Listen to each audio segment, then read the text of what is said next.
Hi hello ನಮಸ್ಕಾರ.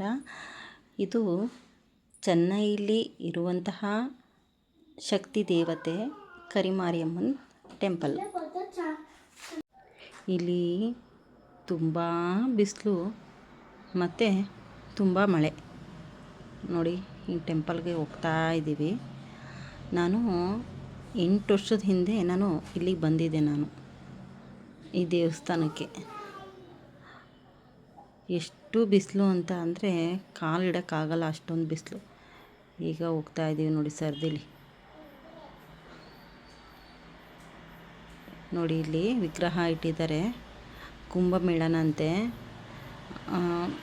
ಯಾವ್ಯಾವ ತರಕಾರಿ, ಯಾವ್ಯಾವ ಫ್ರೂಟ್ಸು ಎಲ್ಲನೂ ಈ ವಿಗ್ರಹದ ಮುಂದೆ ಇಟ್ಟಿದ್ದಾರೆ. ಈ ದೇವಸ್ಥಾನಕ್ಕೆ ಹೋಗ್ತಾ ಇದ್ದೀನಿ. ಒಳಗಡೆ ಫೋನ್ ಅಲೋ ಇಲ್ಲ, ಆದರೂ ವಿಡಿಯೋ ಮಾಡ್ಕೊಂಡು ಹೋಗ್ತಾ ಇದ್ದೀನಿ. ಇದು ತುಂಬ ಶಕ್ತಿ ದೇವತೆ. ಈ ಅಮ್ಮನದು ನೇಮ್ ಗೊತ್ತಿಲ್ಲ. ಒಬ್ಬರು ಆಂಟಿ ಕೇಳಿದೆ, ಯಾವುದೇ ಹೆಸ್ರು ಹೇಳಿದರು, ನನಗೆ ಅರ್ಥ ಆಗಲಿಲ್ಲ. ನಾವು ಮನಸ್ಸಲ್ಲಿ ಏನು ಬೇಡ್ಕೊಂಡ್ರೂ 1 ರೂಪಾಯಿನೋ 10 ರೂಪಾಯಿನೋ ಹಾಕಿದ್ರೆ